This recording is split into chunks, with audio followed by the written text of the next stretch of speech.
बिस्मिल्लाहिर्रहमानिर्रहीम। अस्सलामु अलैकुम। सुप्रीम टीवी के साथ मैं हूं सना हुसैन। चलते हैं खबरों की जानिब। IMF प्रोग्राम से मुआशी इस्तेहकाम आता है, तरक्की नहीं होती। वज़ीर आज़म इस्लामाबाद में prime minister digital youth hub के इजरा की तकरीब से खिताब करते हुए वज़ीर आज़म ने कहा कि अल्लाह से दुआ है कि IMF का हालिया प्रोग्राम आखिरी प्रोग्राम हो। 77 सालों में हमारे कर्जों में इजाफा ही हुआ। वज़ीर आज़म ने कहा कि आप लोगों को मालूम होगा कि IMF से स्टाफ लेवल मुआहिदा हो गया, लेकिन ये $1 मिलियन कर्ज है, हमने कमाया नहीं है। इन्होंने कहा कि नौजवान नस्ल की मेहनत और हुनर की बदौलत कर्ज की ज़िंदगी को वकार की ज़िंदगी में बदलना है और मैं आखिरी हद तक आपको कर्जों से निजात दिलाऊंगा। किसान, सनतकार और नौजवान को मुआशी तौर पर मजबूत करना है। वज़ीर आज़म ने कहा कि पाकिस्तान के नौजवानों को बाइज्जत रोजगार के हसूल के काबिल बनाना है, जिसके लिए दीगर अखराजात कम करके यूथ की ट्रेनिंग के लिए पैसा देंगे और खादिम बनकर पाकिस्तान की खिदमत करता रहूंगा। वज़ीर आज़म ने कहा कि पिछले 3 हफ्तों में 34 अरब रुपए खजाने में आए। शरपसंद अनासिर बलोचिस्तान की अमन और तरक्की के दुश्मन हैं। वज़ीर आज़म सदर की गवादर हमले की मजम्मत। वज़ीर आज़म ने वाक़ये में 6 अफराद के जाँ बहक होने पर गहरे दुख और रंज का इजहार करते हुए हदायत की है कि बाकी की तहकीकात करके जिम्मेदारान का तयन और करार वाकई सजा यकीनी बनाई जाए। वज़ीर आज़म ने कहा कि शरपसंद अनासिर की मासूम लोगों के खिलाफ बुज़दिलाना कार्रवाइयाँ इनकी हैवानियत की वाज़ेह अक्कासी करती हैं। शरपसंद अनासिर के मुल्क दुश्मन अज़ाइम को कभी कामयाब नहीं होने देंगे। वज़ीर आज़म ने कहा कि मुझ समेत पूरी कौम को अपनी सिक्योरिटी फोर्सेज और कानून नाफिज करने वाले इदारों पर फख्र है।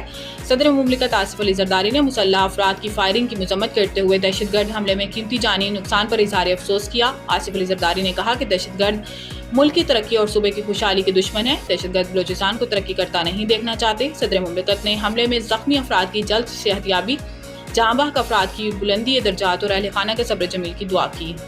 15 दिन मुअत्तल रहने के बाद जाफर एक्सप्रेस पेशावर से क्वेटा के लिए रवाना। वफाकी वजीर अमीर मकाम ने मुसाफिरों को पेशावर से रुखसत किया। जाफर एक्सप्रेस जुम्मे को क्वेटा से पेशावर आएगी। गुज़िश्ता रोज वजीर रेलवे हनीफ अब्बासी ने ऐलान किया था कि हफ्ते में 2 दिन चलने वाली बोलान मेल रोजाना की बुनियाद पर चलाई जाएगी। मीडिया से गुफ्तगू में अमीर मकाम ने कहा कि जो बलूचिस्तान की तरक्की रोकना चाहते थे, इन्हें मायूसी हुई। दहशतगर्दी के खिलाफ कौम मुत्तहिद है, कोई सियासत ना करे।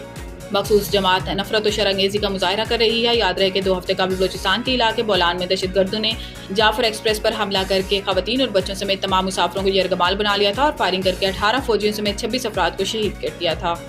अमरीकी कांग्रेस में पाकिस्तान मुखालिफ बिल 2 तरफा ताल्लुकात की कासी नहीं। तर्जुमान दफ्तर खारजा अमरीका में पाकिस्तान के खिलाफ पेश होने वाला बिल पर रद्द अमल का इजहार करते हुए तर्जुमान दफ्तर खारजा शफकत अली खान का कहना था कि हम अमेरिका में पेश किए गए बिल से आगाह हैं। ये एक फर्द की जानिब से उठाया गया इक़दाम है। ये बिल पाकिस्तान और अमरीका के 2 तरफा ताल्लुकात की अक्कासी नहीं है। उम्मीद करते हैं कि अमरीकी कांग्रेस दोनों ममालिक के अच्छे ताल्लुकात के लिए इक़दाम करेगी। इन्होंने कहा कि पाकिस्तान की कमर्शियल कंपनियों पर अमरीका की जानिब से लगाई गई पाबंदियां एक तरफा हैं। ये पाबंदियां सबूतों के बगैर लगाई गई हैं।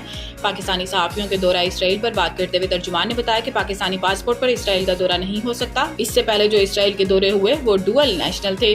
पाकिस्तान के इसराइल पर मौक़िफ़ में कोई तब्दीली नहीं आई।